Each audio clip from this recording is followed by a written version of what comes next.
Sarah Pratt Arms, who's in the 11th grade this year. Good morning. What a great day to be at St. Mary's School. And in person, I'm so glad all of you are here. I'm Mary Jane Jenkins from Tarboro, mother of 2 St. Mary's graduates, grandmother to May Stowe, graduate class of 2020, grandmother to current student Susie Stowe, daughter-in-law to Virginia Clark Jenkins, who graduated a long time ago. Vicki and I are thrilled to welcome you to St. Mary's for this special day, which was created just for you, grandparents and grandfriends. That's right, and what a beautiful day this year's event has. A little on the chilly side, but the love and warmth, I hope, will overtake you. Mary Jane and I are honored to be this year's St. Mary's Grandparents Co-Chairs for the annual fund campaign and to be able to introduce our wonderful head of school, Carol Killebrew. I graduated from St. Mary's when it was both a high school and a college, and I see quite a few of my classmates who were here with me at that time as a grandparent now. I've watched as the school has evolved its programs and curriculum for young women. It's also why when my daughter Lawson was old enough to think about going away to school, she said St. Mary's and that's it. So she was here in high school and in college and graduated in 87 and 89, and we're both on the alumni council together. I agree, Vicki. My husband Clark and I sent 2 of our daughters to St. Mary's to attend high school. Emily graduated in 1994 and Eliza in 1996. Now Eliza serves on the alumni council with Vicki. We hope today, as part of the St. Mary's family, you will be inspired to ask questions of our faculty so that you can get a true picture of what your grandgirls are learning. We also hope that you will see how St. Mary's School differentiates itself in meeting these learning needs for our girls. I expect you'll see what we see firsthand. St. Mary's education program provides for our granddaughters opportunities and experiences that will prepare them for the college and for life ahead. St. Mary's has truly developed a core curriculum with specialized programs to propel these girls' learning forward while appreciating our 180 years of heritage and tradition. This morning, let's welcome our head of school, Carol Killebrew, cast and all, who will moderate the faculty discussion. Ms. Killebrew joined St. Mary's in 2020 as assistant head of school and just recently has been named 15th head of St. Mary's School on February 14, 2020. It certainly did make our Valentine's Day extra special this year. Carol brings over 35 years experience in all-girls school education, which began with a lengthy tenure at her alma mater, Girls Preparatory School of Chattanooga, Tennessee. Carol holds a deep appreciation for and definitely a commitment to single gender and boarding education and envisions a compelling future for our school that both honors our traditions and our culture and places us on the forefront of modern education. Without further ado, let's help Mary Jane and me welcome Carol Killebrew.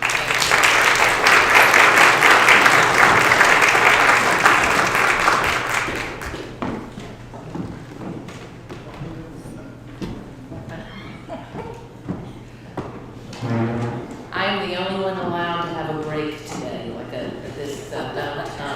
do not follow in my footsteps. I was walking down the hallway last Friday and not really paying attention. My foot went out from under me and I knew I was going to go down, so I was trying to protect myself. And I told this story. I thought, I do not want to break my teeth. I think that would be the most painful thing. So I put this hand here and then I braced with my right hand. So that is how all of that happened. But great, Raleigh Ortho is an outstanding organization. They're taking care of me. I'm going to have a quick little surgery, like a 30-minute surgery on Monday, and then have a plate and some pens that I can go to the airport. I'm giving you way too much information, I know. But it's titanium, so I don't have to worry about going through the airport. And then, because it was just bone and not muscles and ligaments, I'm gonna have a removable splint after 2 weeks. It's a miracle. I'm so excited about having a full break and not doing things all the way like your girls do. So I do want to say again, thank you, our hostesses, our sponsors, our leaders here for this Grandparents and Grandfriends Day. I am really excited to be here with you. As was said, this is our third time in charm. These two women have been in charge of this event that did not happen in 2020 and did not happen in 2021, but we're lucky that we're able to have it here right now.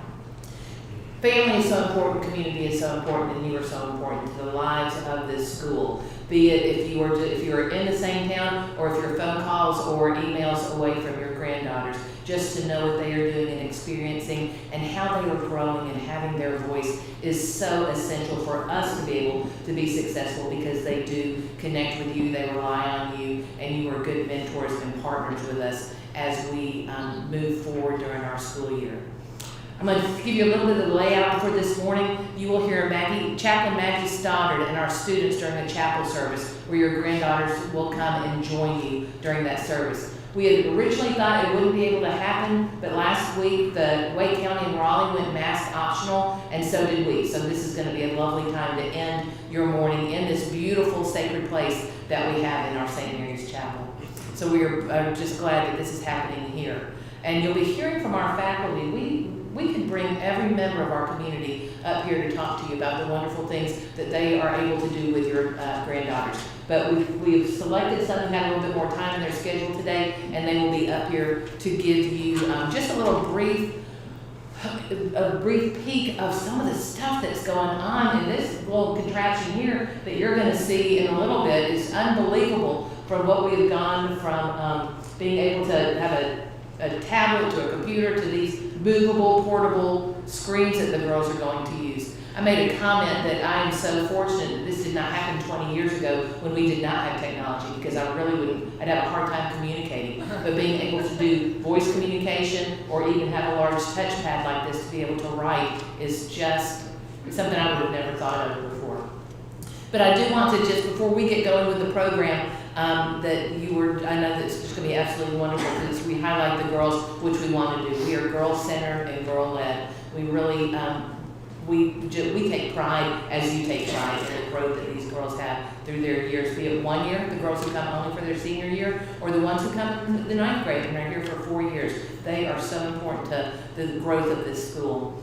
But I do want to, just before I hand this over, I do want to really thank again. I was sort of kidding a little bit about three's the charm after trying to host this event 3 years, but Vicki McKenzie, Arms, and also Mary Jane Jenkins for the work they have done to be co-chairs of this event.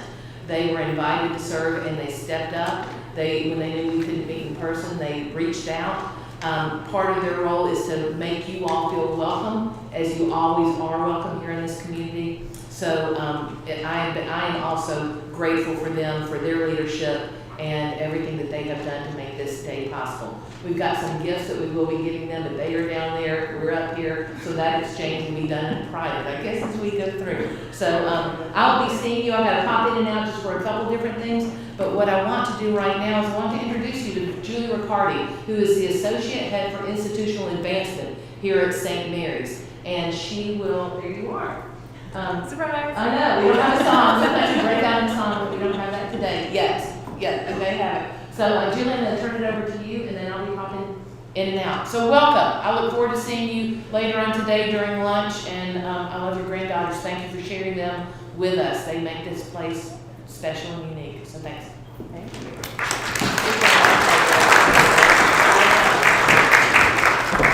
First, we never get to stand up here, so this is exciting. And I'm also very cautious and making sure nobody breaks anything else, so that's why I'm hovering. Thanks, Vicki and Mary Jane, and thank you, Carol, for those great words. They have just done a terrific job, and like Carol said, it's been 3 years that they've been working with St. Mary's, with all of you, with their granddaughters and some grandfriends, and they really do hit the annual fund quite largely for us, which is a very important part. Of course, I get to talk about fundraising, and we put the fun in fundraising. And we have an annual fund that I know many of you participate in, and I just cannot thank Vicki and Mary Jane enough for their consistent and compassionate work around that. Because it's annual, it means we start at zero every single year, which is really exciting. And that also means that you get a chance to give every year. So some funds you don't get a chance to give every year, but with the annual fund, every single year you get a chance to make a gift to St. Mary's. And I know that's exciting, isn't it? It's really probably not that exciting, but I like to make it more exciting than it really is. We rely on that annual fund for so many things. It really does bridge the gap between our tuition. And you can see in this chapel, if you just look around, take a minute, look up, look down, look to the side, that we have such a beautiful campus that is over 180 years old. And so we take great care and concern with making sure that we don't not only provide for our girls, but provide for these beautiful facilities that we're just the caretakers of for the short amount of time. So this year, Eileen Adon, who you've all been probably connecting with, is in charge of our annual fund. The goal this year is $1.655 million, and we are well on our way. That ends on June 30th, and we know that it does help us so much. So thank you for your participation, and if you'd like to make a gift today or at any other time, we're happy to always help you.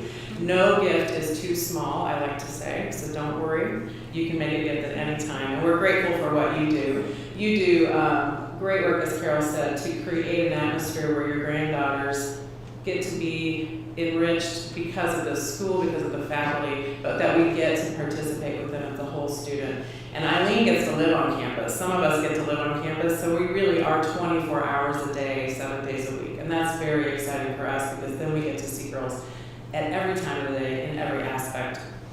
Okay, it is one of my favorite times. 3 years ago, when we were in this chapel, we had a faculty panel, and it was so fun for me to actually get to learn. So I'm going to welcome some of our friends. I hope they're here. Are they here? Yeah, we got her. Awesome. Okay, great. Well, good. Morgan Phillips is the director of our college counseling area, and she joined St. Mary's in 2011. That just seems impossible. So welcome, Morgan Phillips. Okay, we've got the parade, the celebrity parade, and I see Dr. Kevin Greenwood is coming in right now. He is the instructor of science. He joined St. Mary's in 2001. Wonderful. And Lauren Marquez is the director of educational technology at St. Mary's School, and she just joined us in 2017, which also seems hard to believe. And you are going to see a little presentation right now, I think, from Lauren. You don't have to do it right now. I'm just getting logged in. Okay, good. I feel like we're on CSI every time I'm around Lauren. And you may feel that way too. We're so fortunate to have teachers who are always thinking about what's coming down the pike next. What's going to be happening that we need to prepare our girls for, and I think you'll get a little bit of that. Stephanie Susky, who's the Academic Chair of Humanities and Social Sciences and instructor of all kinds of extracurricular activities like Mother Meditations. She joined our staff in 1998. In fact, I was with Ms. Smith last night, and she said, I think I had Ms. Susky in one of my classes. So we've got people who are working here now who had some of our teachers when they were in school, and we're really thankful and proud to have them here. So I'm just going to ask you all a few questions. Feel free to answer. And I hope they can hear. I wonder if we have a mic. David has their own. We do already. Oh, great. Where is it? Oh, good. Okay, good. It'll be hard to hear. And they're resourceful. And they know where things are. So this is good. All right, so I'm going to start with Morgan, Ms. Phillips, and we're going to use first names today in the chapel, since we're all adults for now.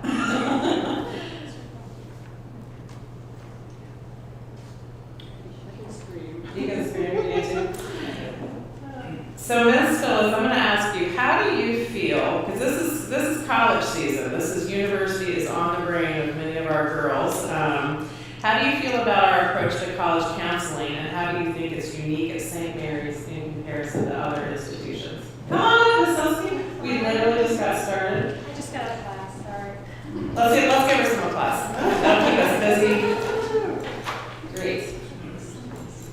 Like I said, this is Ms. Susky. She just got out of class, so we're excited to have her with us for this panel.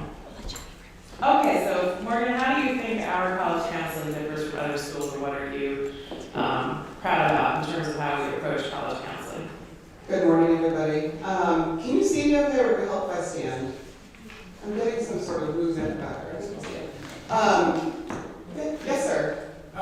sorry, there are people in here that's got ears even older than mine, and I cannot hear what you're saying. Okay. It's coming across as mumbling. The microphone is higher than people's heads, and you need to turn up the volume, please. Yes, sir. Probably not you, but coming from the diocese, that's a problem. Okay, thank you so much. The last thing we want is for you to leave here and not have heard or haven't cleared anything we said, so we can definitely turn that up for you. If it sounds like I'm screaming, I apologize. So I think Julie's initial question was about what St. Mary's does that's different or unique in terms of college planning. And one of the most important things I think that's different from some other schools is how well your granddaughters are known.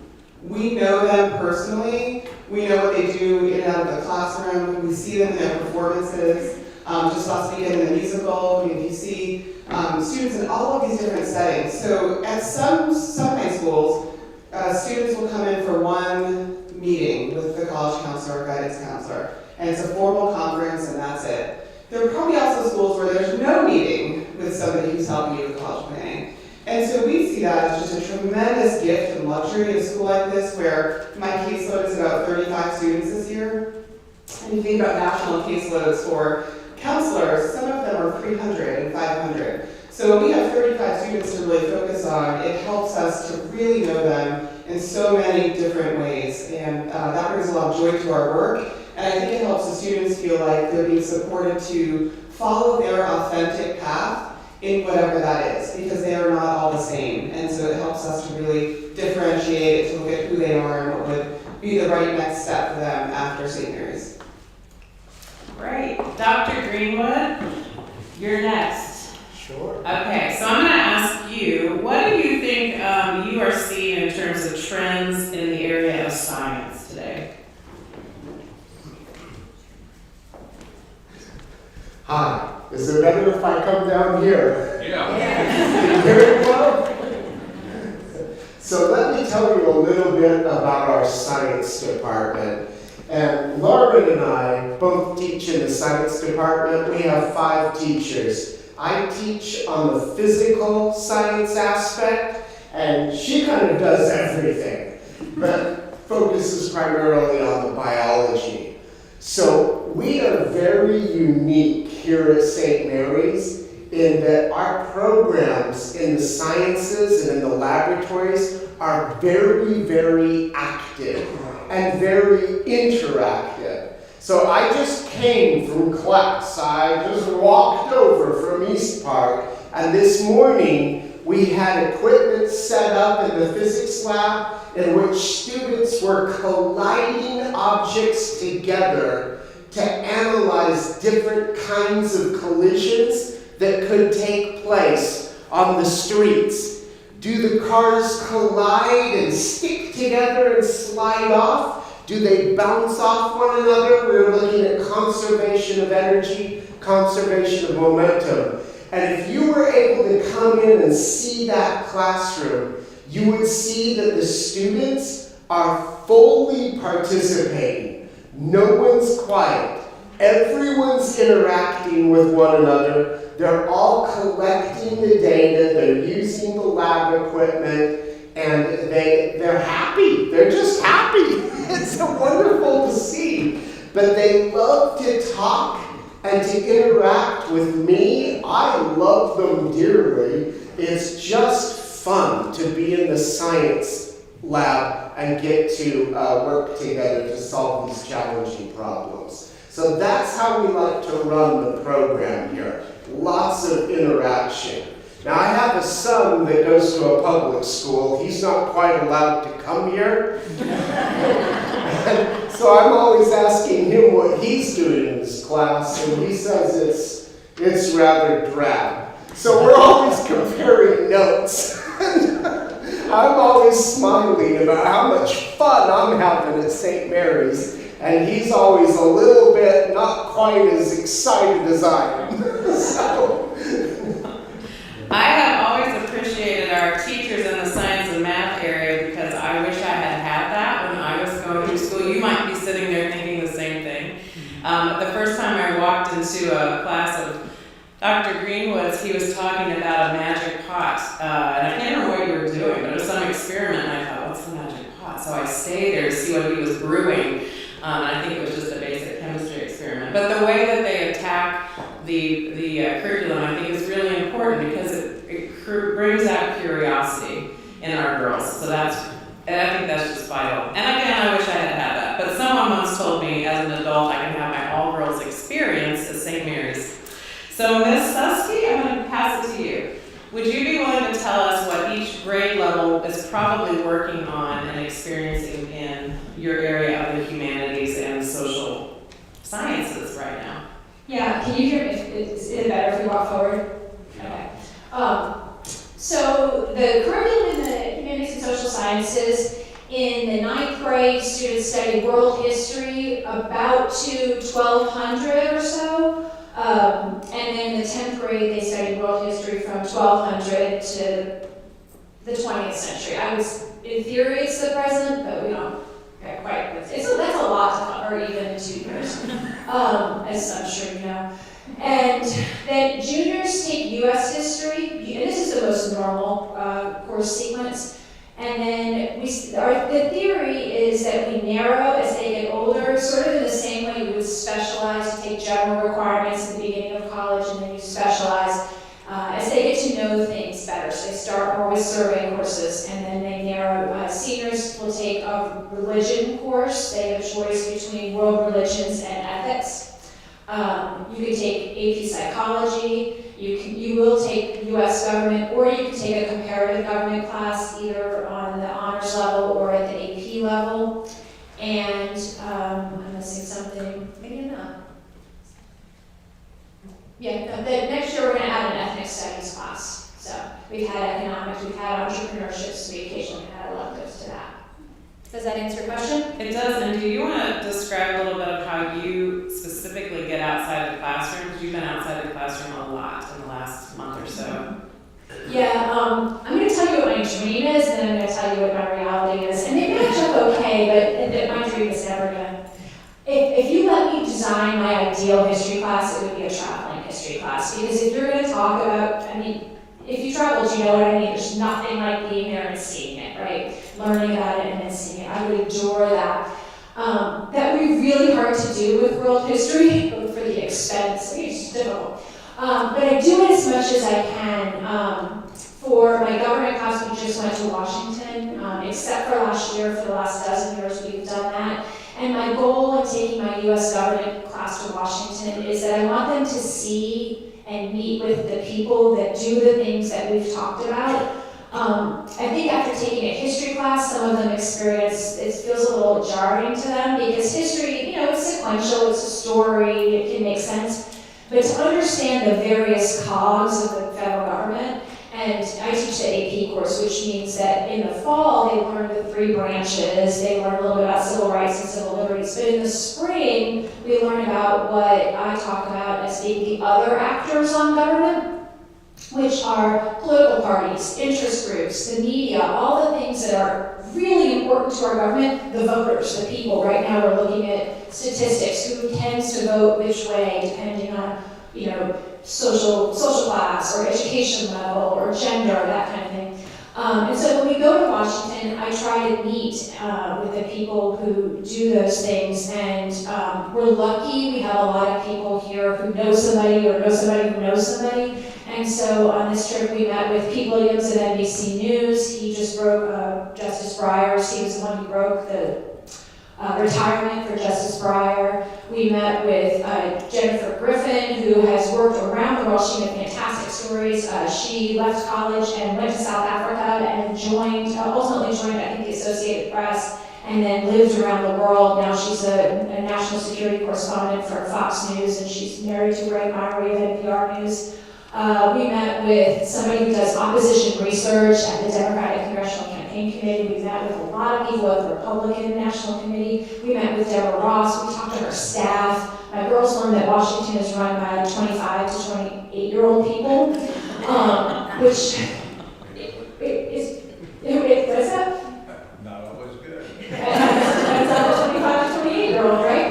But a lot of those staffers are doing really important work. They met with St. Mary's alum, one of my former students, who's working small business committee in the House. And she talked about, and that for the girls is really neat because they can see somebody who did exactly what they do. You know, or exactly, she sat in their spot, she took my class, now this is what she's doing, and she talks about her path and the things that she's doing. So you wouldn't think of history as potentially experiential, but it is. And so when we can get out and do things, I teach AP US history, which is, I always say, our real slog. I'm gonna stop talking in a second. But because it's 40 chapters and we do a fair amount of depth and we start pre-Columbian and move all the way to 2000, we stop really at 9/11. And then we take this big test at the end of the year, but then we have a couple of weeks free, and we go see local history. We watched, PBS did a video on the Oberlin Village founded by former enslaved people, right around, and a lot of, not a lot, but some of that still exists, and they watched the video, and I said, you know, we could go take that tour, and go talk to people who live in this place, whose ancestors established it, and all that kind of stuff. So that's that. That's great. No, I love that you talk about that because we're in a real dreaming and vision time right now at St. Mary's. We're in a campaign, and I don't always just talk about the money aspect, but it creates opportunity. So your dreams could come true at some point where we have a traveling history program, and I think Carol's vision for next year too is to get out of our classroom more often so that we are really showing, meeting, feeling all of those, because all aspects of our education can be that tactical piece. So thanks, Stephanie Masowski. And I'm going to turn it over to Lauren Marquez. I introduced her earlier. She is the director of our educational technology area. She's also one of our science math teachers. And we do have this incredible machine. I'm going to call it a machine because she's going to explain what it is. And it's far more than what you're probably thinking it is. Hello, I'm Lauren Marquez. I am an instructor in the science department as well as the director of educational technologies. If we do get a traveling history program though, I may switch to history. I have a minor in history. So I can come do that. I will go travel with you. I have no problem with that. So we've recently gotten some of these new clear touches, which look like giant TVs, but are actually much more interactive than that. So I've prepared a little bit to show you guys what this looks like and how we use it in our classes. We have 7 of them across campus. We are slowly but surely getting staff trained on them. We have 2 in Smeets Parlor that are on wheels that we can move around. We have 1 mounted in East Rock for our for conferences and that sort of thing. We have 1 in Bradland Auditorium. We have 2 in the library, and we have 1 in East Park. In the science building, where the one in East Park is actually my favorite one because it goes completely flat like a table, as well as going up and down. So it just allows for the girls to have a little bit more interaction with it. And hopefully this is gonna start up here in a minute. But a ClearTouch has 3 systems on it. It has a Canvas or an Android system, so like your phone, where you can download apps to it. It has a PC system, which is what's pulled up here. And if I can get it to work, it has a gaming system. And I'm sure you are all super familiar with gaming systems, and I don't need to explain them to you at all. But what a gaming system does is it allows for multiple users to touch and use the screen at the same time. So we're used to smart boards that we've seen in the past. I could maybe try and move this board a little bit.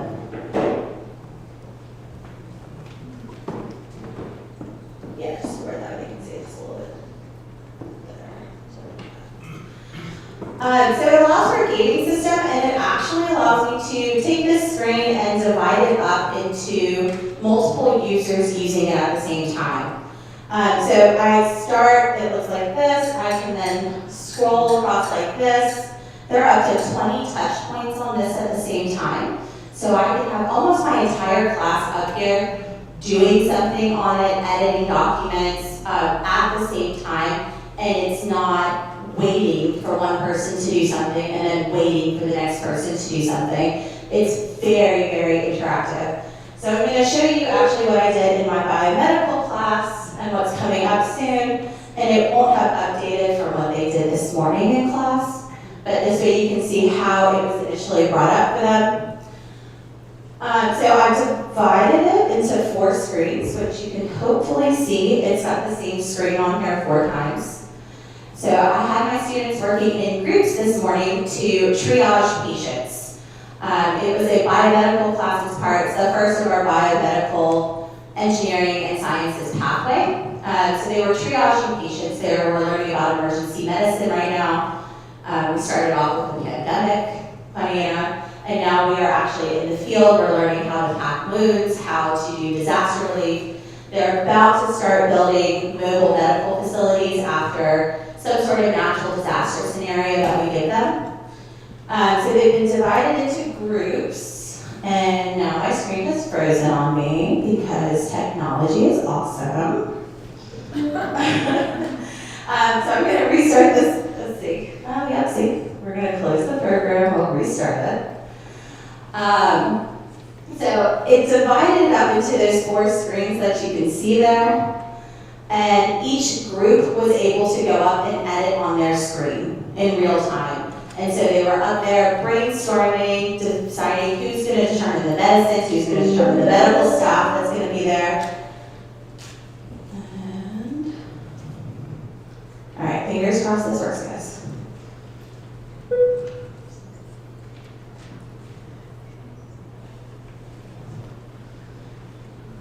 This is where we got it last time. So normally what happens is this becomes one group's area to use it. This is the second group's. And they can all be on display at the same time, where they're using these pens to write on them that just stick at the bottom down here. They can also use their fingers to do it. Their styluses that they have from their computers work on this touch screen as well, so they all have individual styluses that they can use. And then they can also make the screen larger. And again, it's wanting to crash. It worked just fine this morning when I came in and tested it. And now it's crashing. But we can make it larger and walk through individually if I wanted to show what each group was working on to the whole class. They can walk through and do it. If they're working at their station and they don't need to be on the screen, another group could be up here and they can make theirs large.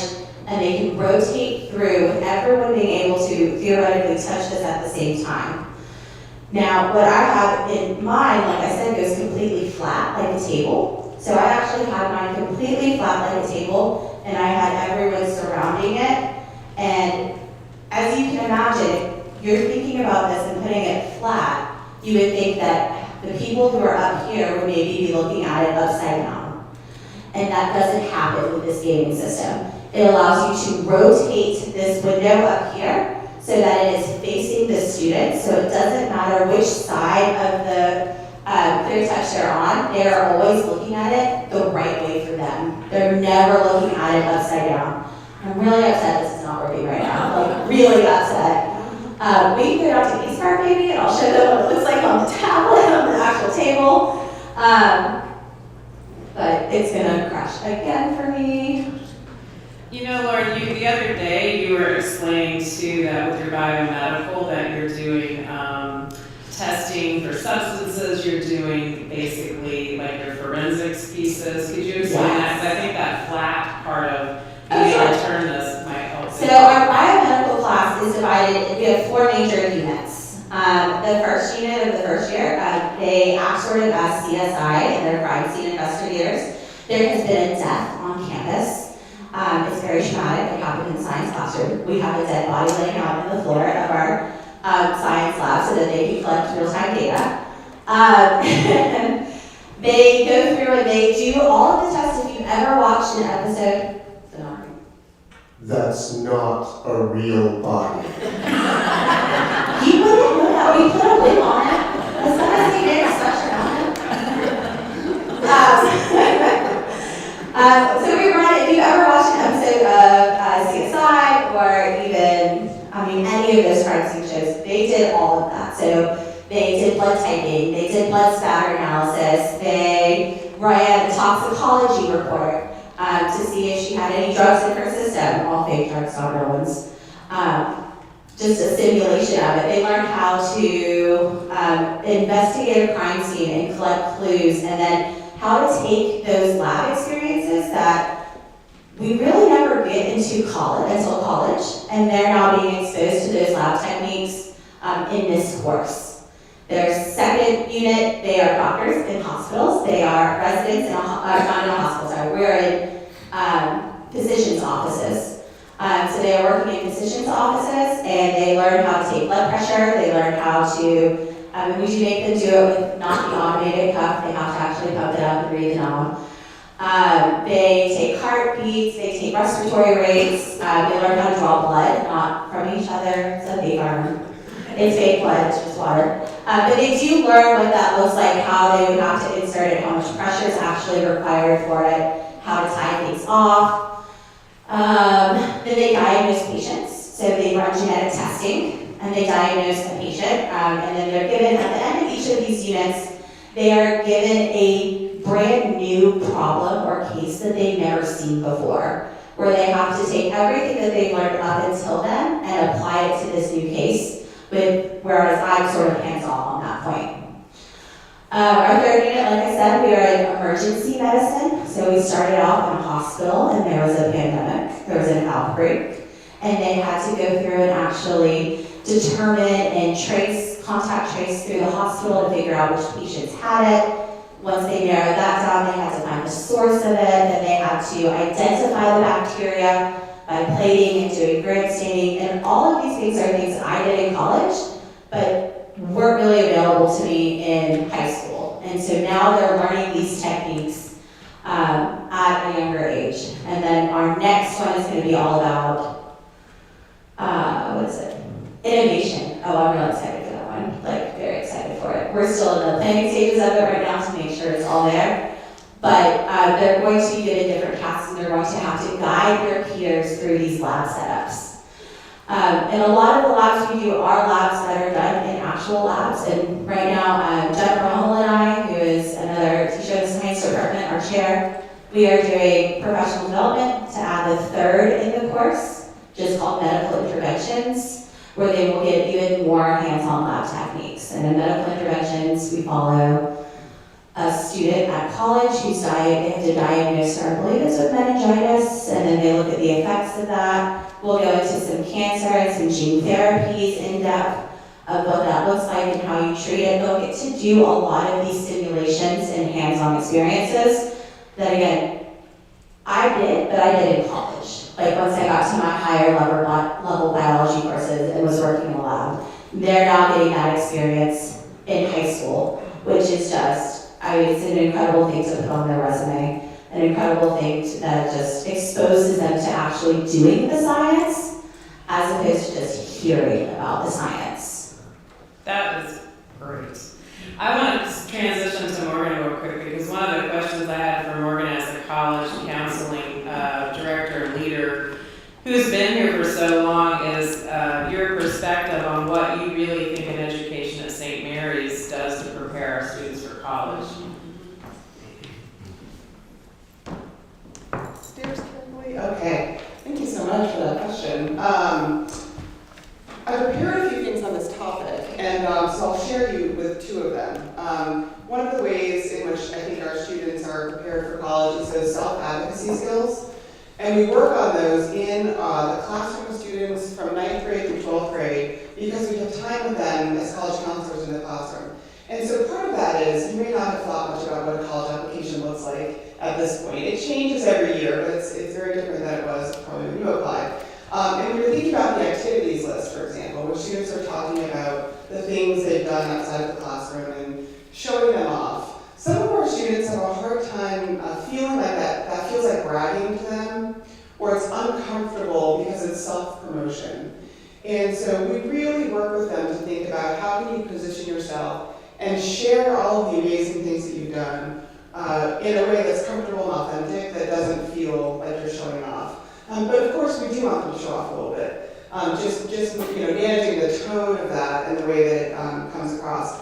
And then that leads to, I think, often success in college because they are so comfortable coming to talk to us as faculty, any of the staff on campus. So when they're in college classrooms, they're used to talking in class and engaging with the faculty. They're used to seeing us in tutorial or office hours. So when they get to college, engaging with faculty is second nature to them, and I think that might be different than some of the peers that they get to college with. Okay, the other thing is, I love an anecdote, so I brought a card that one of my students sent to me this year, and I thought I would just read to you just a snippet of it so you can hear firsthand from an alum how that went for her. So this is a cute little moose Christmas card from one of our former students who's a junior at Cornell, and you guys might have taught her. This is from Dora. So this is just a little bit of what she wrote, and I think this tells you a little bit about the fact that she got to college, she's doing well, but then how St. Mary's stayed with her for the last 3 years. So I'll save some of the, I'll just read you the core parts.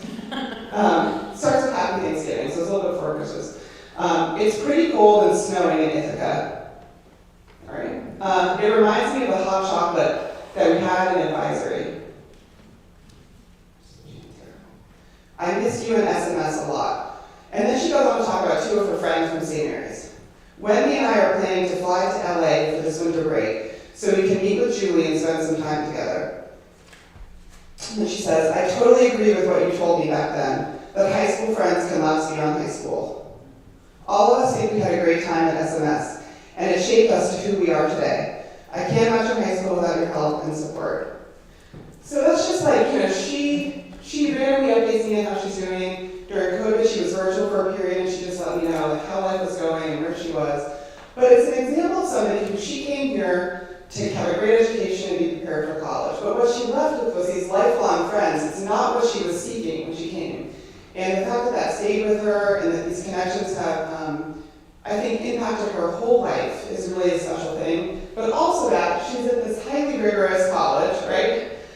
Studying an area of human development that she's passionate about. And she was very prepared to just hit the ground running in any academic setting. Nevertheless, the fact that this is one of the most selected colleges in the country.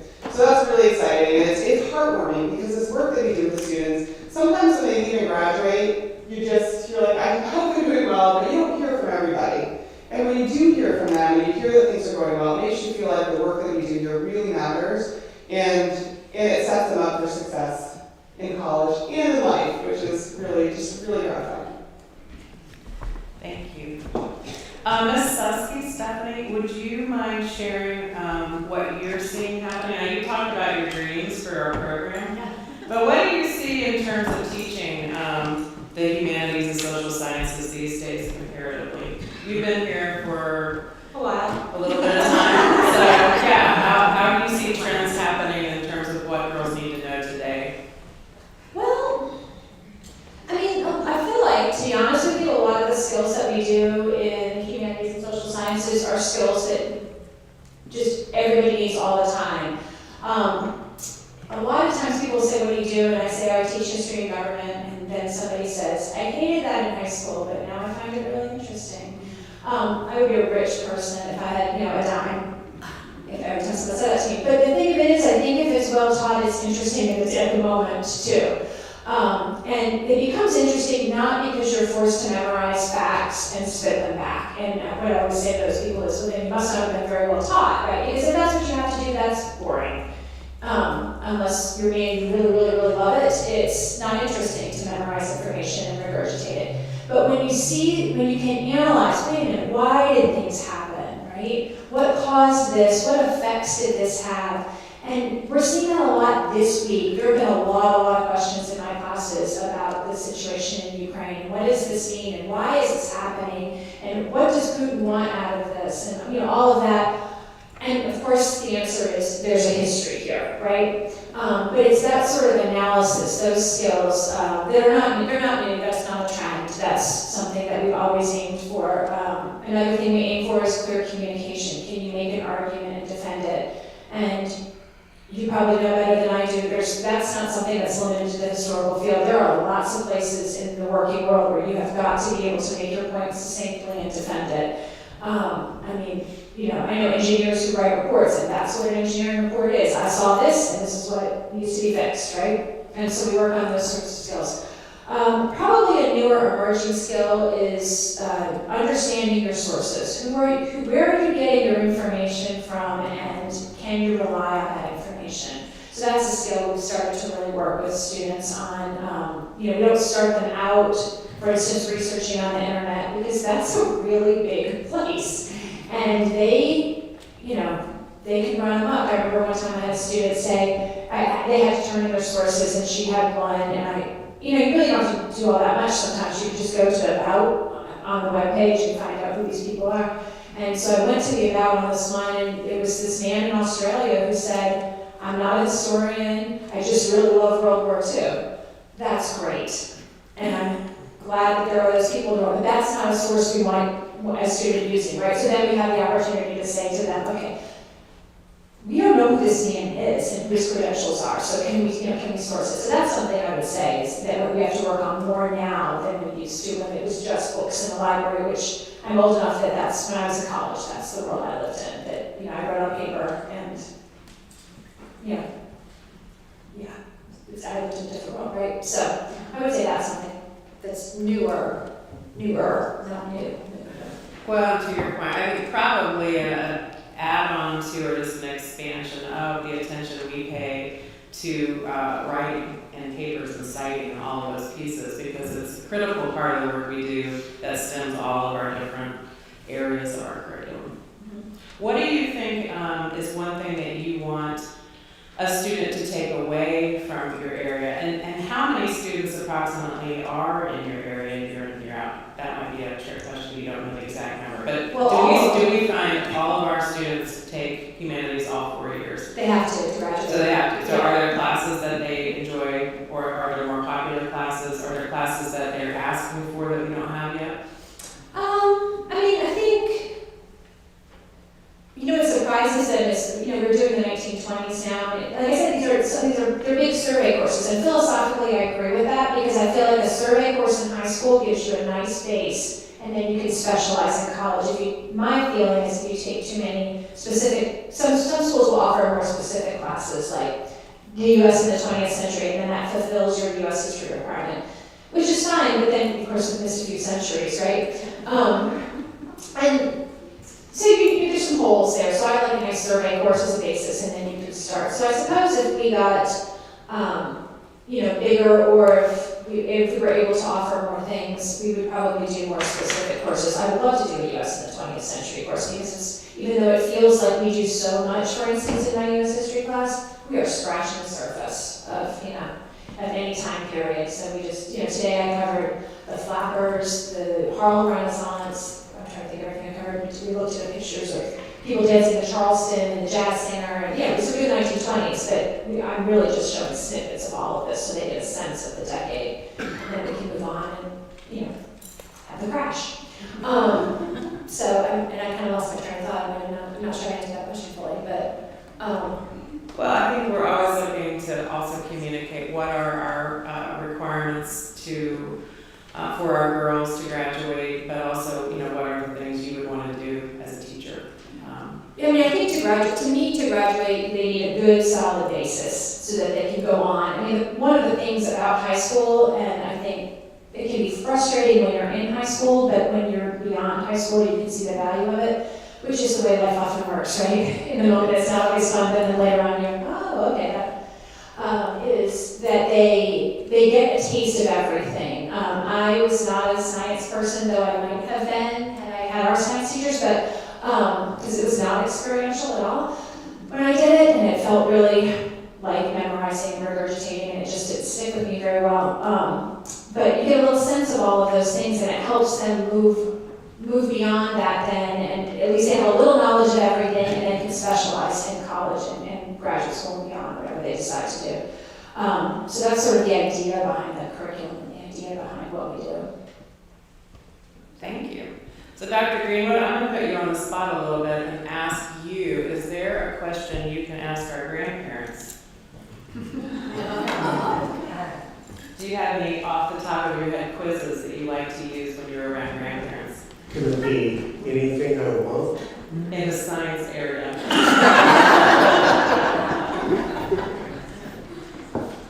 All right, let me ask you a question. So do you know what a water molecule looks like? a single water molecule. Do you know what it looks like? What's the formula for water? H2O. H2O, you know that. So my head is the oxygen, and my fists are the hydrogens. So it looks like this. Right? Now, when the water molecule is frozen, it can't move. It's stuck in place. It's frozen in place, motionless. But when the water molecule melts, what does it start to do? It can move around. So this is what a water molecule looks like as it begins to melt and eventually liquefies. Now what I'm about to do, I did in class a couple days ago because we're talking exactly about this, but it looks like this. I had no idea what he was going to do. We did not rehearse this. Oink, oink, oink, oink, oink, oink!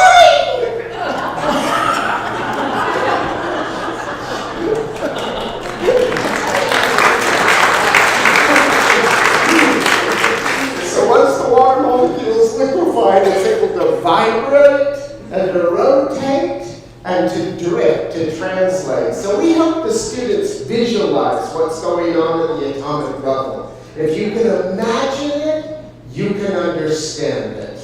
Thank you.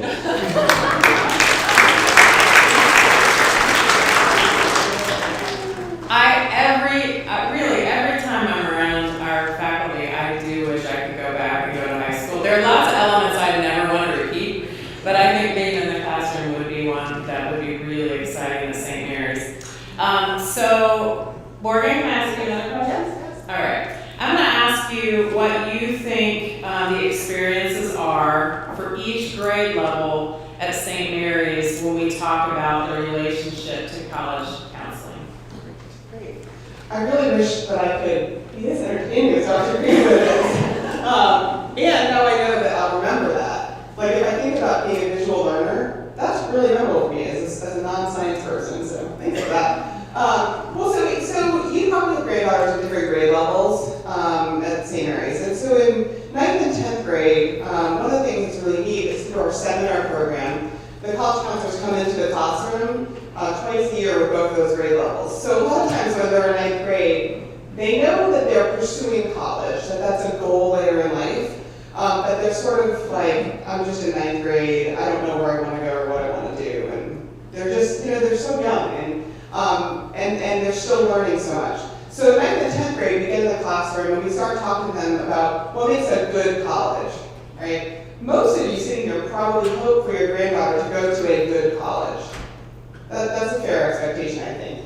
But it's how we define what good is and what is a match for that student. It's something we develop over the course of their time here. And I think philosophically, that's a really fun thing to explore and investigate. I think in our culture and society, good for colleges has been equated with the most highly selected places, right? So if you admit 5% of your applicants, somehow that is guaranteeing a better learning experience than if you admit 30%, right? And why is that?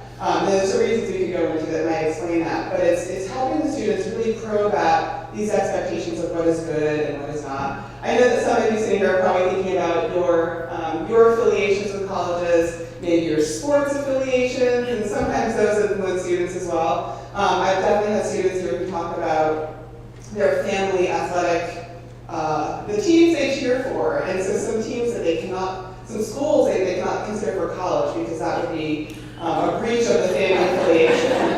It really is hard. So we're happy to work with that too. So back to Julie's question. So 9th and 10th grade, we're just building a foundation. We want them to get to know us in a low pressure way, so that every time they see college counselors, it's not this, oh gosh, I have to go to college, high pressure. We know the pressure exists for them. It's just the world we're in. And it's a high achieving population, so we know they care about pursuing college. But we try to work to bring that pressure down a bit. Take some of the mysterious nature applying to college out of the picture. Because they know they will be supported every step of the way, they don't have to worry about figuring it all out on their own or too early. So we talked to them in 9th and 10th grade about your job right now is to be a great student. That's your job. It's to do school and to engage and to figure out what you like to do and then do more of that as you get older.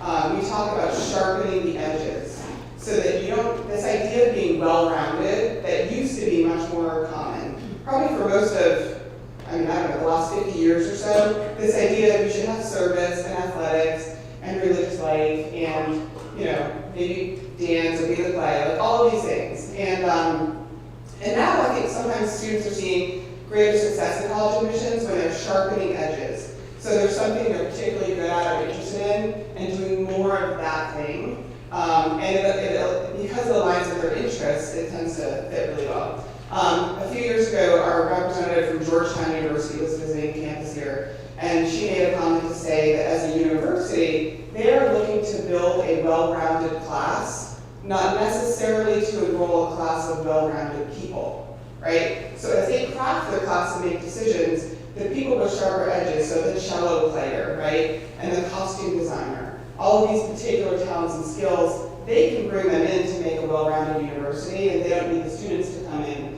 dabbling in those things, in everything. Of course, our students do a lot, so we won't take that away from them. So then in 11th grade, as a grade level approach, we're in seminar classroom probably 8 or 9 times throughout the year. We also have lots of programming for college preparation. So we have a college kickoff program where we have speakers from college admission offices come, and we have a testing presentation, which I will not bore you with all that. And the whole world of testing is like another, we could be here the rest of the day and talk about that. How many colleges have dropped standardized testing as part of the requirements or suspended it due to COVID. So in junior year, we're really diving in. And that's when our individual meetings will start with students as well if they haven't started already. So I think one thing that's important for you to know or might be interesting for you to know is we're seeing students from a college counseling perspective at St. Mary's in the classroom in every year, the third year, increasingly over time. Also increasing over time is the individual one-on-one meetings with students, and those are probably every 4 to 5 weeks in the spring and junior year. And in senior year, I was thinking about how to characterize this to you. We see them so much, it's probably 2 or 3 times weekly. Sometimes they come by every day when they're in the heart of the application process. So we're really on the pulse of things. And then you may have, if any of seniors and if they're waiting for decisions or they've been experiencing that this year, you know what that brings. It's this excitement, but it's fear, and it's this feeling of this college outcome will somehow be a representation of whether I've been successful in my first 18 years of life. And sometimes whether my parents have, there's a lot of pressure on it. And so I had a student who was waiting for a binding early decision to come back from college, and she was coming by the week that decision was coming out every day. And I said, come by tomorrow and I'll give you a pep talk. This outcome is important, but you'll be okay either way. And so that's a lot of fun for us because, whether or not they get in, we still know them and appreciate them and want to support them and cheer for them. She did get into her early decision school, and so that was a fun moment. So we're really seeing the students every grade level, every year. I think that's unique to St. Mary's, which is maybe part of the original question. And it's, this grade level approach means that 9th graders can email me and say, I have this question about my course selection. And it's where we welcome those conversations with them. But senior year is really, we're full on with them. Last point about that. One of the things that happens at independent schools is the college counselors are reading their essays, their short answer questions, their activities lists. So at this time in junior year, we're getting to know them, we're building a relationship, we're meeting with them individually. And by November of senior year, some of their essays I practically memorized in my brain. They're like friends to me. I know that they're familiar. And we have, because we've seen the writing and seen what the students are pursuing, we know them so well that we know what their hopes and dreams are. And that's a really special insight to have with the students, and I think that they trust us.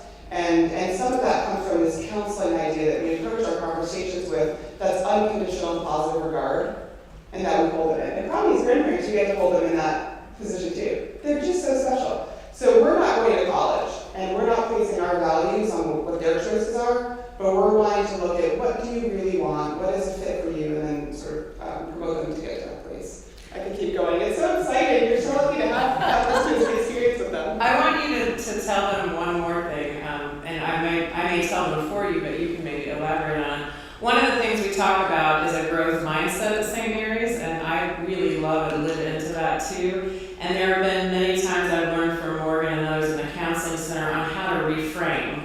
In fact, one of my favorite mentors was the Women's Engineering Mentor Program beginner at Cornell. And she talked about how do you reframe what you're saying to someone so that they can hear it differently. And one of the things I've learned from college counseling is because this is an extremely stressful time, right? It's exciting, but also stressful. It's an anxiety. I remember Morgan sharing, and you may have other phrases you want to share with our friends today, that rather than ask a student, are you excited about the fact that you've applied to Purdue? I should say, how are you feeling about your application process? And that tiny little tweak can eliminate some of that anxiety because I'm not placing that extra worry on them. And I've really appreciated that perspective that I can carry over not just with a student, but with my regular life. So I don't know if you want to talk about that emphasis on how do we help our girls and our adults reframe so that we really are creating a positive experience, but also that if you fall off the horse, you're going to be able to get back on the horse again. That's actually a really good reminder. Something I was thinking about this morning when I was thinking about talking to you was advice for people in your position when you're talking to your granddaughters. And the students feel a lot of pressure from people in their lives, and this can be even, I had someone say at a part-time job, somebody was like, oh, you're a senior? Where are you applying? Where do you want to go? What do you want to study? What do you want to do with your career? And they freeze up. Most of our students, they don't know what to do because an adult is asking them this question. They want to be honest and they want to answer the question respectfully. But then they feel all of a sudden it's just draped with all this pressure about, I don't know, I'm not sure, I don't know if I'll get in. So if I tell you my first choice, I might be setting myself up for embarrassment later because if that doesn't come to be, then I just, told everybody that I was trying to get into this really difficult school. So I think one thing that I would say about sort of reframing it is when you think about I don't know how often you see your granddaughters, but whether it's at holidays or at the Thanksgiving table, or if you see her all the time, that they don't want to talk about college every time they see important adults in their life. And it might be important, you might be curious about it, but just find that balance of what's going well for you, right? When you ask a child, like, what did you learn at school today, or how was your day? I mean, my daughter's 7, but I don't get a lot from those questions. So just planting the seed that I want to listen, and then she'll start to open up when she's in the mood. And so I think for you, it's thinking about what are some schools you're interested in? Is there anything I can do to support you as you think about it? And I also think it's helpful for the students if they know that you will be proud of them no matter what the outcome is for college, right? There's a lot of pressure at this institution on getting into UNC Chapel Hill. Some of you might feel that, right? And for many of our parents and grandparents, when they went to college, it was much easier to get in, and the application process was more simple. And so for some of our students, they have this pressure that if I can't achieve this, or this is, that somehow it won't be enough. And for most of us, we love and respect these students. We know they've worked hard, and we're never going to change our view of how proud we are of them based only on a college outcome. But I think just socially and culturally, it's hard to resist this urge to want the best for them and to want to be proud and have that great, I guess it used to be bumper stickers, we don't do that much, as maybe the magnets now or whatever. But students want to be proud of themselves, and if they know the adults in their lives are proud of them no matter what, that goes a long way. And so when they're talking about colleges, it's not so much what's your first choice, it's how are you feeling about your colleges, what are you considering? And when I talk to students about what they want to study, some of them have a sense of it, some of them feel paralyzed with fear because they really don't know, but they think they should know. And we talk about going to college as a way to explore that. And if you're curious and motivated, you could change your major multiple times in college, which many students do, and still get to a successful career, and still be successful in college, still graduate in 4 years. But that exploration of the things they're exposed to in college is just, it's new, they haven't gotten there yet. So I don't need someone in my office telling me, I'm definitely going to be a psychiatrist.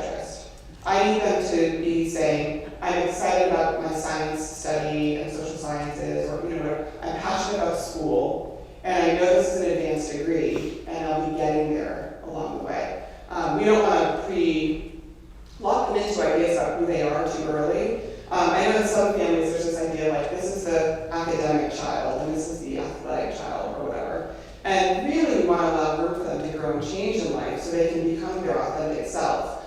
And so it's fun with the college process because we get to touch on all these things. We try to stay out of the mental health counseling part, right? There's a lot of feelings in this, but we try to let those other professionals deal with that. So when the emotion comes up in this, we bring it back to what is a fit for you? What is true for you? Who are you and what are your values? And an anecdote around that, I had a senior this year who's, most of the people are here today, so I won't name anybody, but the grandfather had gone to a college, the father had gone to that college, and there was a strong desire for the senior to also pursue that college with vigor.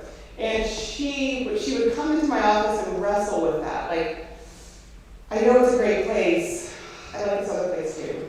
And so we would just talk about it, and I feel like I can be the objective listener who doesn't really have a dog in that fight, right? But I have a sense of wanting to support her. And over time, it actually became sort of a fun thing to talk about. We took the pressure off. Her family was really supportive of what she wanted. It turned out to be different than what those people had hoped for. But it turned out that she's really happy with her choice.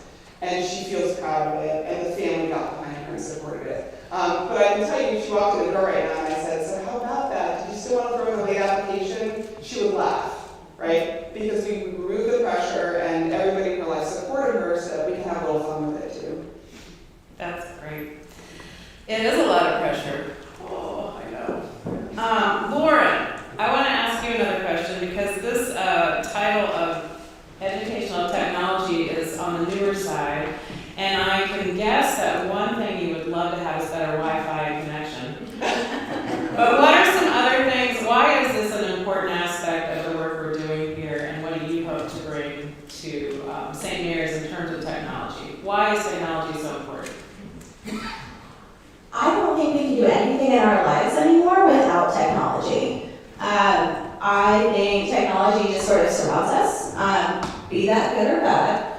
It surrounds us and it becomes a part of just everything we're doing.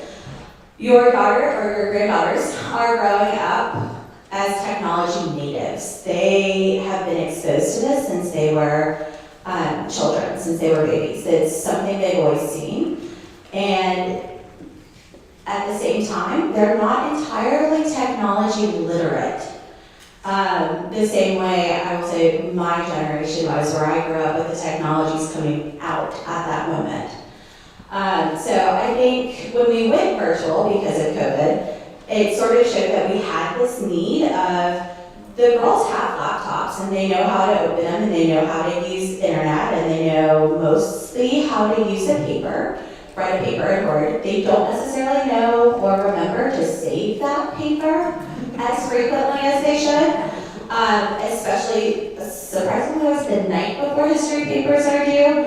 It magically just disappears from their computer because they've not saved it. I've dealt with lots of students who are crying, oh my God, I have to get this back. So it sort of showed us when we went to virtual of, hey, we need to make sure they understand how to use this, why we use it. It's not just because we have to. There's a reason for it. So I'm very much a believer in using technology for a purpose, not for technology's sake. Having wonderful screens like this are great, but if you're not using them the way they're supposed to be used or like teaching the students how to use it, it just becomes a big shiny fancy TV. So I'm a big believer in teaching them how to use it and making sure they understand why they use it. We spend a good amount of time in AP Biology learning how to use Excel or Google Sheets, whichever one they want, and how to use formulas in there, how to collect data, put it into those data tables, and then create charts and graphs straight in Excel with error bars and error calculations, which are skills they're going to need when they get to college. And if they're in a science lab course, they're going to need to understand how to use Excel. So teaching them some of these things where they're like, oh yes, that's the one with all the lines and the grids. And saying, yes, that is what it is, but there's a reason we use it. And you do not have to type those numbers in and then add them up on a calculator or your phone. You can actually have Excel do it so that when you change a number, you're working smarter, not harder. It's going to automatically change for you. It's going to automatically adjust for you. So I think technology is important because, again, I don't think it's going away. It's only becoming more ubiquitous. It's everywhere. And so understanding how to use it and how to use it responsibly. Besides, I don't know how to open that Google Doc or share it, so can I just text you? No, you cannot. You need to share your Google Doc the way it's supposed to be shared. You need to know how to print and format things. I was showing a student at the beginning this year that double spacing is not hitting enter after every line. There's a setting that just auto double spaces for you. So things that I think, I sometimes take for granted, it's teaching them those skills so that then when they do go into college, they understand how to do those skills. They then become the people who are like, yes, I know how to do this. I can show you. And Wi-Fi, yes, always better Wi-Fi. I'm going to put you on the spot again, though, and have you talk to us a little bit about also what are you doing with adults? Because there is an expectation for us as well, and you can use me as a good example if you want to, because I'm behind. But how do we also keep up with our girls, and what is that? Not necessarily a plan, but what's the objective around use of technology with adults on our campus? So we have a lot of technology on our campus, and I am talking more along the lines of the software as opposed to the hardware. We do have a lot of hardware as well, but we have a lot of software that we use that faculty and staff need to be able to access and utilize to find information, be it a schedule that's coming up, something that's been released, looking up information on a student, inputting grades. And so the technology, I remember doing New Faculty Institute this year, and I had a one-page diagram of the 6 major technology systems that we use on campus. And I very, very briefly gave them an overview of those 6 and what they were used for. And the faces of those new faculty were like, we have to remember all of this? And I was like, no, there's a paper here. Here are your little shortcuts so that you know how to use it and what it's used for. But it was a very surface level overview of here is all of this that we have. And it is overwhelming. If you are not someone who dives into technology, it is totally overwhelming and intimidating. So my role is to sort of help take some of that intimidation off and say, no, it's just a computer, it's okay. We can use this, it's not scary. Whereas most people, if I were to wheel this in, and I think Kevin and Stephanie, you would probably can attest to this in just the classroom, how much new technologies we're expected to keep up with all the time. Most people would just sort of look at me and go, I don't even know where to start. I don't want to touch it. I don't want to break it. I don't want to do anything with it. And so part of my job is to show them, no, it's okay. You won't break it. And if it doesn't work for you, it's still okay. Technology doesn't work sometimes. It's fine. We just move on. It's something that we deal with. It's something that we become accustomed to. So part of my job is making adults as well as students feel comfortable with technology and not afraid of it. Because I will just walk up to things and be like, ooh, what's this do? What's this button do? And just click random stuff. I don't have that fear. Whereas I know a lot of my colleagues, a lot of students do. They're like, I don't want to touch it. I don't want to break it. It's like, you're not going to break it just by touching it. It'll be okay. So I would say that's part of my job as well. I would agree. It's a big part. We have a few minutes left before we have a special performance by our students. Do you have any questions for our panelists? Any questions that you'd like to ask that we haven't covered? I could. Yes. To the college counselor, are you satisfied generally with the acceptance rate of the girls getting That question was, am I generally satisfied with the acceptance rate of our students getting into college? And that's a yes with an exclamation point, absolutely. It's interesting when you watch them go through the whole cycle. You help them build a balanced list. That's really important. And you see the decisions come through with them, right? Not really with them. I mean, sometimes they won't see it with you because they're nervous, but you watch them come through. So there'll be a range of acceptances. I have a student this year who got into every school she applied to. And I said to her, we're not really building your resilience. This is great, but it's happy news. And then you see students who are the most highly selective applicant pools in the country, which are the most unpredictable. And those decisions can come out any which way, because that's just the nature of it. And you watch those two, and you hope for the best, you hope they have options. I think that our goal, when we view what does success look like, one of the ways is, does the student have choice at around this time of year, the next 4 to 6 weeks from now, once all decisions come out? Do they have choices? Do they feel satisfied with those choices? And that is not necessarily defined by the level of selectivity by the schools that they're into, but more their level of satisfaction. We have this interesting position here, being a school in North Carolina, where we have students from many states and countries. So the reliance on the North Carolina public universities can be really different from student to student. Some students are really focused on staying in state, and success would look like acceptances to UNC Chapel Hill and NC State at first sort of look, like that's the goal. And then we have students who are not residents of North Carolina, where that's not a priority at all. And so their success will look different. We also have students who, it really so last year's class, we had students go to 58% of the class went out of state for college. Yeah, you think about that as a high school in North Carolina, 58% went to college out of state. That included one that's at University of St. Andrews in Scotland, very cool.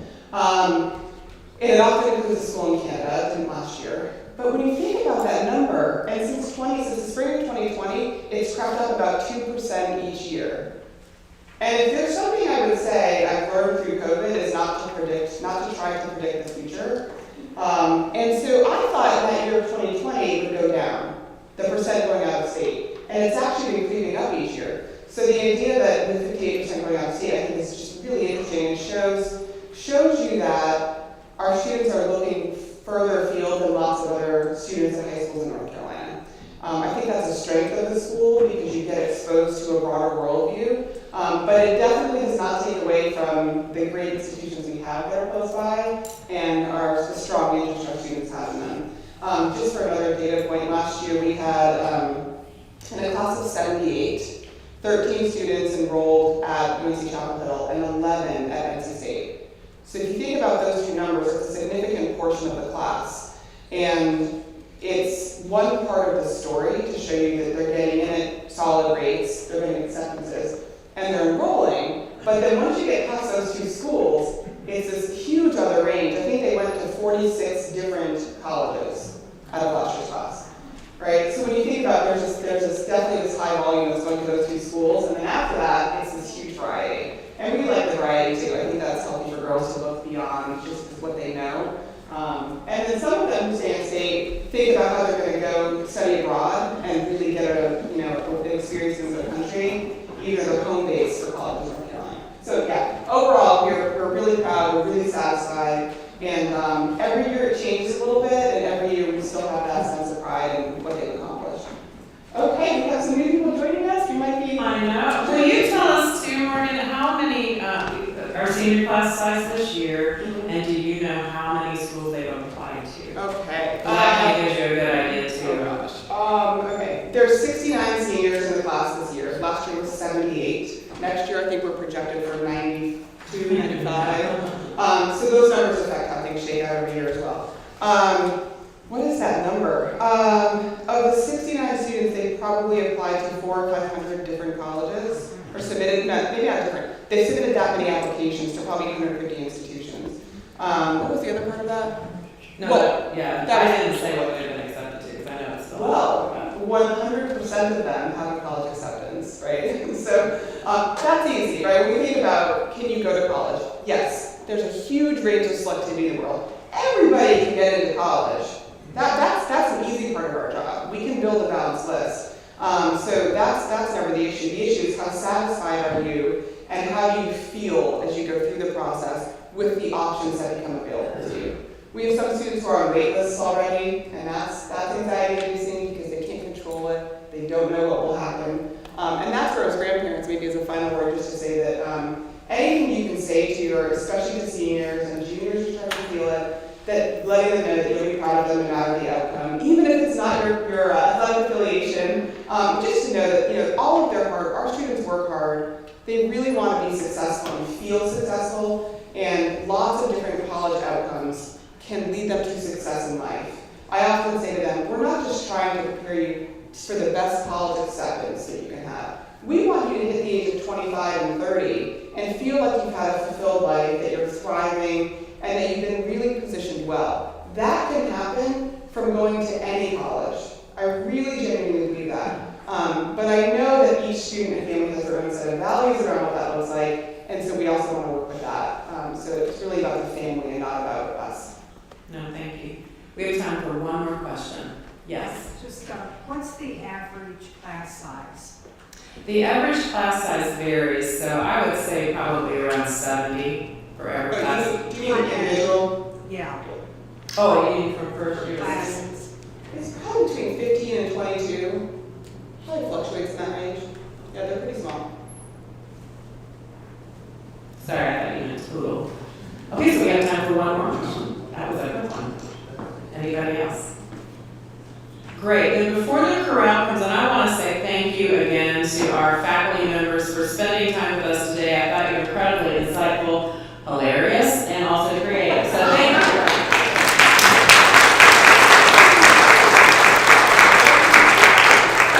And I also want to say another thank you to Vicki and Mary Jane, and I know that you all might want to stand up and stretch. So while you do, I would encourage you to introduce yourself to someone that you don't know, because another really important facet of the community we are building and hoping to always build is that you know one another as well. You heard how friendship and relationship is important to your granddaughters. It's also important to us at the adult level. So take the next few minutes to get a little stretch in, to meet somebody, get comfortable, and then we'll be welcoming the crowd. Just a few minutes.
one more minute with you to introduce you to some of our wonderful students. They have most recently been in a fantastic musical this past weekend called The Sound of Music. And if you were here, raise your hand again. If you were able to see The Sound of Music, raise your hand. Great. Well, I'm sorry most of you missed it because it was phenomenal. And today we have Sienna Gilbert, Annabelle Siemens, and we also have Koki Daniels.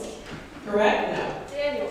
Daniel. I'm sorry I added an S. Koki Daniel. And we also have Dr. Allred who will accompany them. They're going to do a few numbers from the musical from this weekend, and then they're going to do some question and answer. So will you please help me welcome our wonderfully talented students.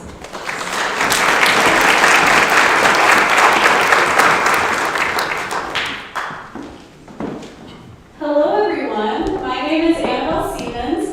I am a senior boarder from Durham, North Carolina. My name is Koki Daniel. I'm also a senior boarder and I'm from Raleigh, Wake Forest, technically. My name is Sandy Gilbert. I'm a junior day student from Raleigh, North Carolina. So before we sing, we want to share a few things about the theater department and our past production. So what theater has really meant to me over the past 4 years, I've been in musical every year since my freshman year, and I was in a theater class as a freshman. I love to sing and I love to dance and perform, and that's amazing and it's so fun, but what really makes it special is the community in theater.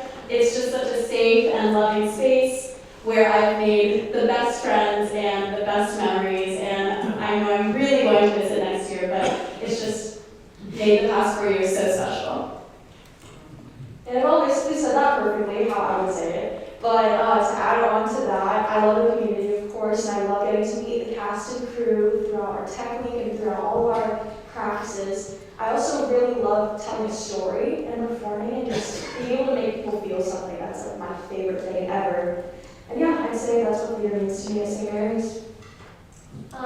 Theater means a lot to me. I'm really glad that I have one more year left. Sorry, I know I'm cranky. I've been doing theater since I was very young, and I started doing productions at St. Mary's my freshman year, so I've had the privilege to do all 3 years here. It means a lot to me because I view theater as a family here at school. I've grown very comfortable with people in the cast and crew, and I just think it's a really special opportunity to do theater with people you love, and I think it just makes the experience a lot more magical. So yeah, it's meant a lot to me. So as Mr. Carty said, we just finished our production of Sound of Music, and it was quite the journey. We actually were planning on doing Charlie Brown as our musical up until 1 week before auditions, and then we got the rights to The Sound of Music and we switched our plan. So The Sound of Music is a much bigger undertaking than Charlie Brown, and in January, when we had to take some time off from school because of COVID, that cut down on some of our rehearsal time, so we put together this 2.5-hour show in about a month and a half of rehearsals, which was very difficult at times, but we were all really supportive of each other. We had some amazing tech and crew people helping us out, and it was nice sometimes, oftentimes for our musicals, if there's a few lead male parts, we will have some boys from high schools in the area come and do the show with us, and past years we haven't been able to do that because of COVID, but we had 2 guest performers, Sam and Connor, who got to come, and also if you saw the show, you know that we were able to take our masks off to perform, which was the first time we've done that in forever, and it really makes a difference because last year for Annie, we were singing, dancing, and acting entirely in masks, which is very difficult. So we were really lucky to be able to have some of those COVID protocols loosened a bit, and it was really a success. We had an amazing time. Something that I definitely want to talk about in regards to The Sound of Music is what it has meant in this current age. So we were about to go into our first show last week, and before the show we always get in a big circle and we say a prayer and we sort of hype each other up a bit before the show. And Miss Moran, our music director, came in and she said, I would really want to talk to you guys about what's going on in the world right now, because Sound of Music is such a classic love story. And especially as high schoolers are telling, sometimes we only think about the love story and we forget about some of the deeper themes of the work and the fact that it's really about a war and it's about a family being forced to flee their home because of a dangerous foreign power invading their country. And last week was the start of the war in Ukraine. And millions of Ukrainians, right, are facing that conflict and fear of having to leave their home, or hundreds of thousands already have left their home. So it was really something that we wanted to keep in mind, and I think last week it made the telling of our story have so much more depth, and that was really important. Specifically, Sienna and I, well, I'll let us introduce our characters and then I'll explain a little bit more about that story in one of the songs. So I'm Elsa Schrader. You probably know her as the Baroness from the movie. She is engaged to Captain Von Trapp. She's very rich and elegant, but of course Maria comes in and doesn't exactly work out. So I play Maria. She is a nun turned governess turned married wife to Captain Von Trapp. She comes and takes in the Von Trapp children. And it was a very difficult role to portray. She has a lot of depth and a lot of elements to her, so I think it was really great just navigating that and just being able to perform the final productions and make it just believable, I guess. But yeah. So I did not play a woman, I played a man. It was definitely a really fun experience. I played Max Detweiler. If you're not familiar, he's the uncle that is trying for the whole movie to get the kids into his festival. He was a pretty fun character to play. I got to wear a slick back bun and a beard for a week. That was definitely an experience, to say the least. But yeah, he's a cool guy. He likes to joke around, and he was just really fun to play around with because I've never played a character like that before. But yeah.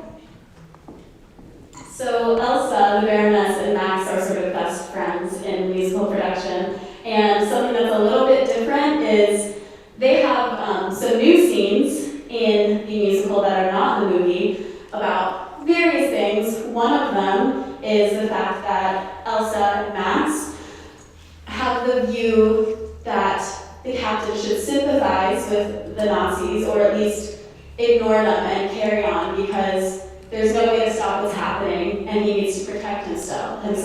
So that's what they believe, and there's a big song and a scene about that. And it's actually the driving factor for Elsa and the captain to break off their engagement. Of course, Maria is a big part as well, but that's an important scene. And then we also have a song that's not in the movie that was added to the Broadway show, and it's called How Can Love Survive? And it comes in a scene where Max asks Elsa, is the captain going to marry you? And I say, yes, he is, but we haven't quite set it in stone. There's something standing in his way. And Max says, well, that thing standing in his way is money. And Elsa's sort of taken aback. She doesn't understand what he means. And so our song is about a relationship between two very rich people and what that means. And Max is explaining why it might not work out. So it's sort of foreshadowing. And that song, How Can Love Survive, is the one that we will be singing for you. And Cookie, I think, will sing a song that all of you will recognize. So we'll get to it.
These singers will be will providing the music for us today, and I'm gonna look to you all. Do you know where chorale will be sitting? Where do they?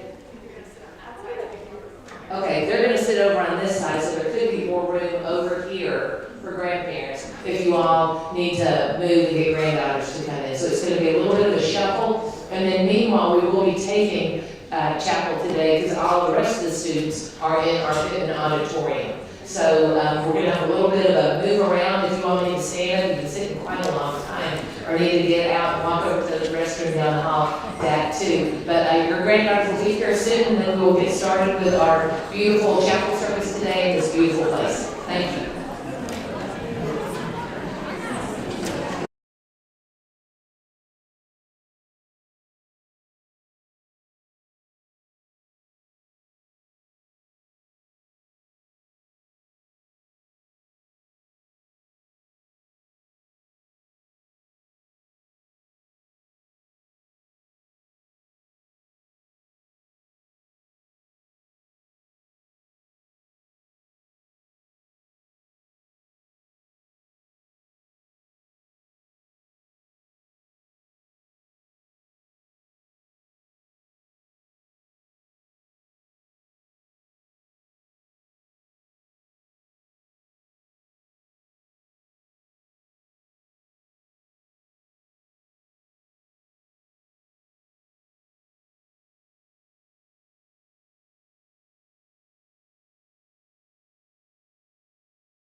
unchangeable power, when you fashioned the world, the morning stars sang together, and all the hosts of heaven shouted for joy. Open our eyes to the wonders of creation, and teach us to use all things for good, to the honor of your glorious name, through Jesus Christ our Lord. Amen. You may be seated.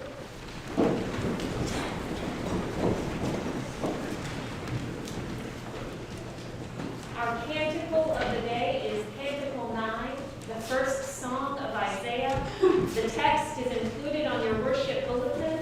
We are reading it responsively by the half verse, which means that Gordon will read for us the first part of each verse, and we respond with the second part.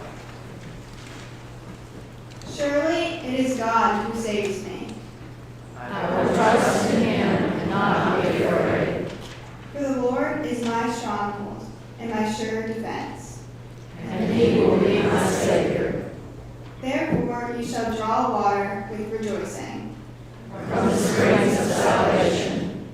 And on that day you shall say, Give thanks to the Lord and call upon his name. make his deeds known among the peoples.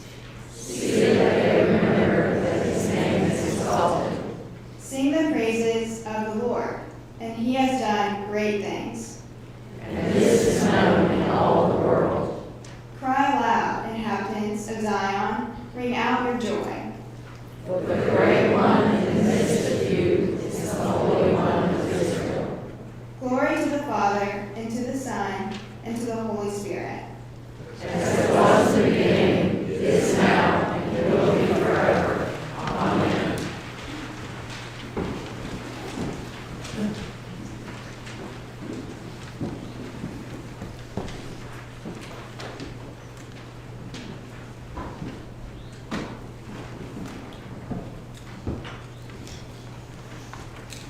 A reading from the book of Deuteronomy, the 31st chapter.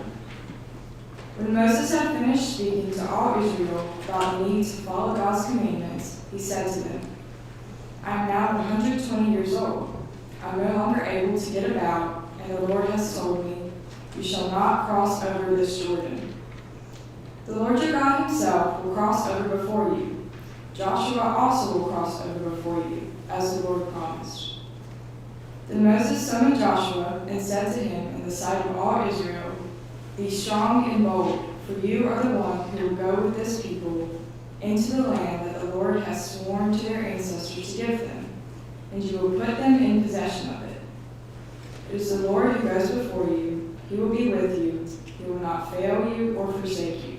Do not fear or be dismayed. The word of the Lord. Thanks be to God.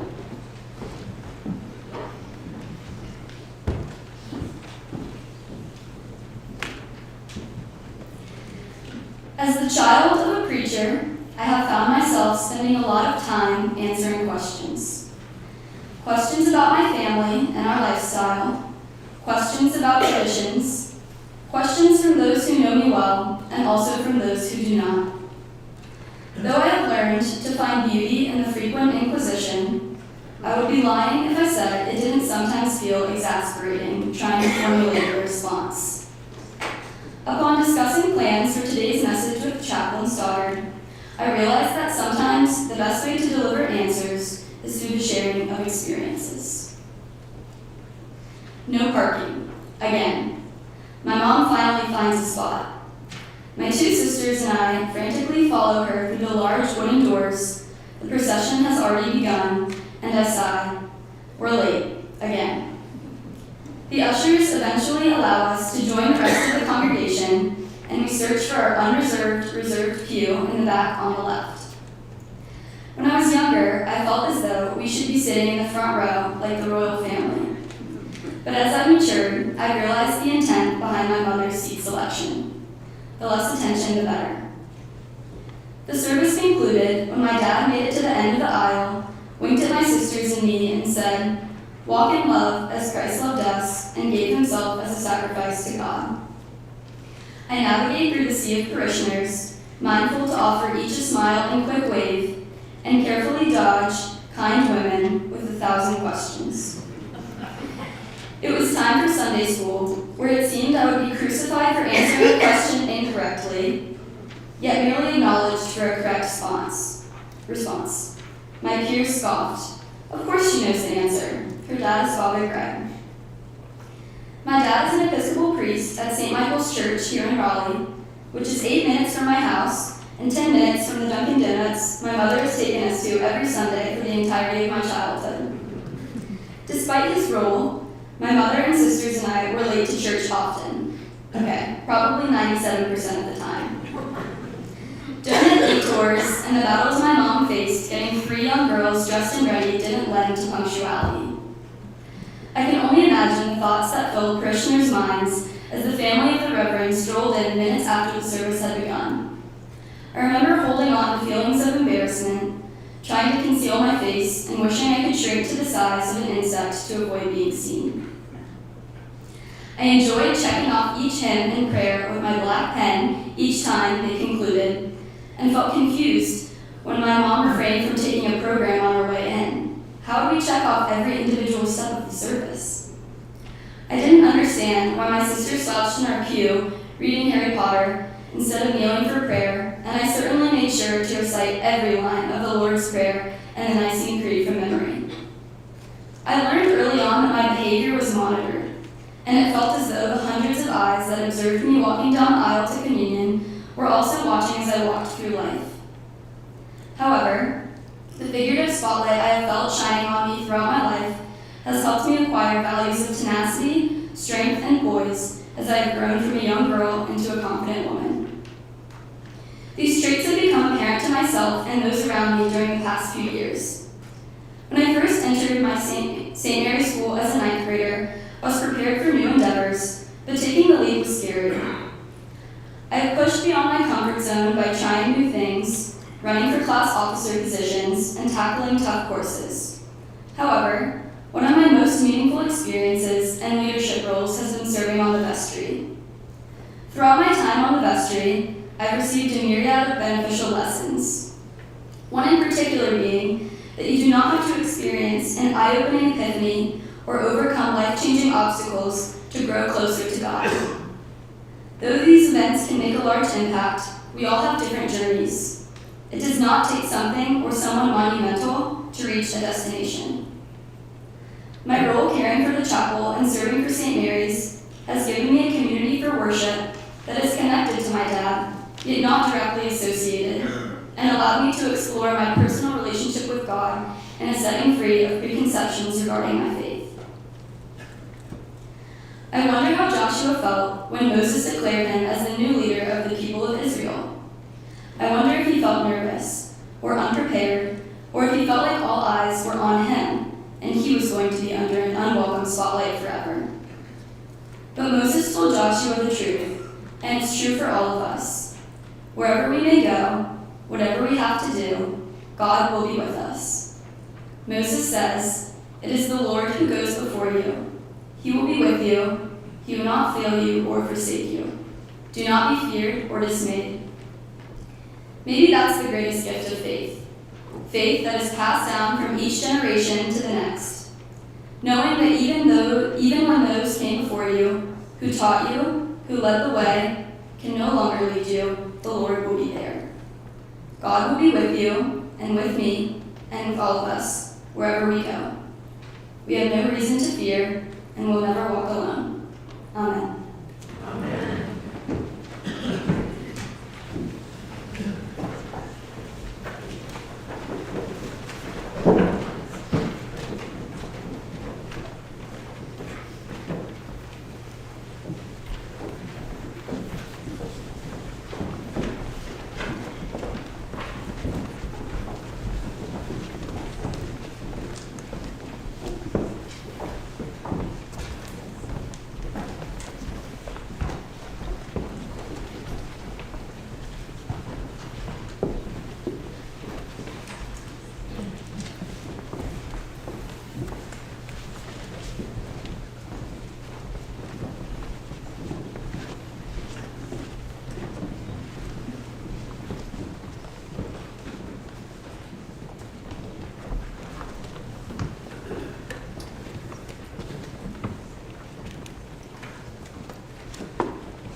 Come now, all of us, let us turn and escape for a moment from our thoughts.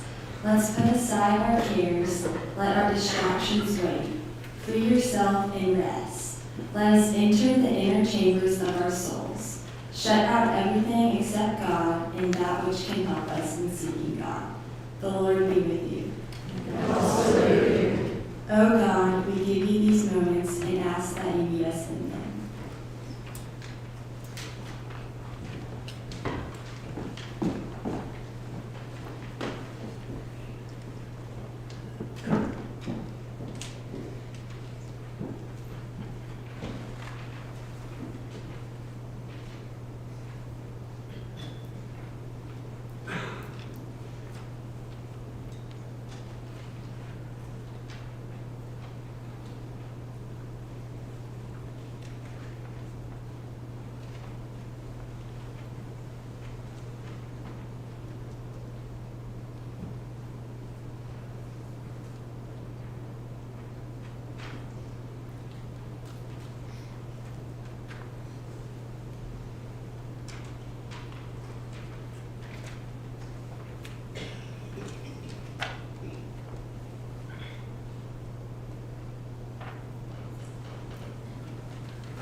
Amen.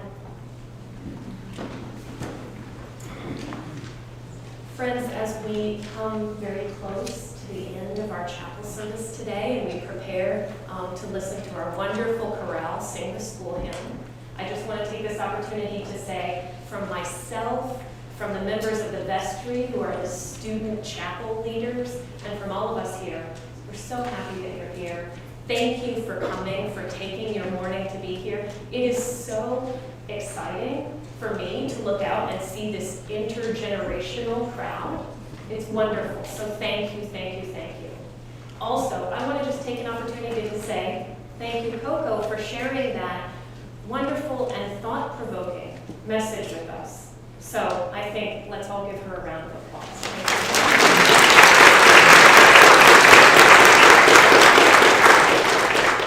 And I have to share one quick joke that came to my mind when you were talking about the feeling as a pastor's kid of not knowing an answer in Sunday school. My son, Jesse, is 12 now, but when he was, I think, 7, it was the middle of a worship service, a children's sermon happening, and the teacher who was leading it said, "Can any one of you name the 4 evangelists who wrote the 4 Gospels at the beginning of the New Testament?" And my son was the only kid who stood up and said he knew the answer, and I was filled with pride. And then my son looked out at everyone and said, "John, Paul, George, and Ringo." That was a lesson for me about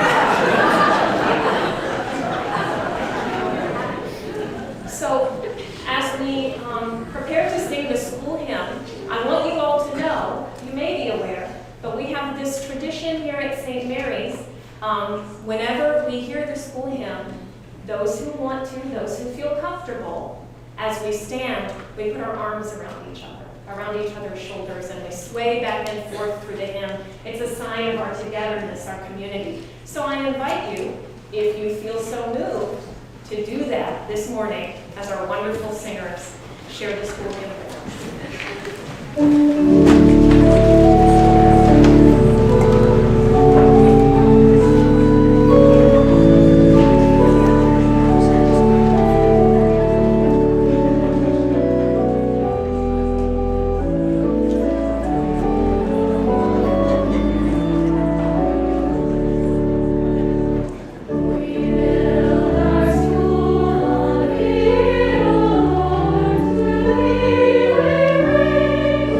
Our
world, in the name of the Holy Trinity.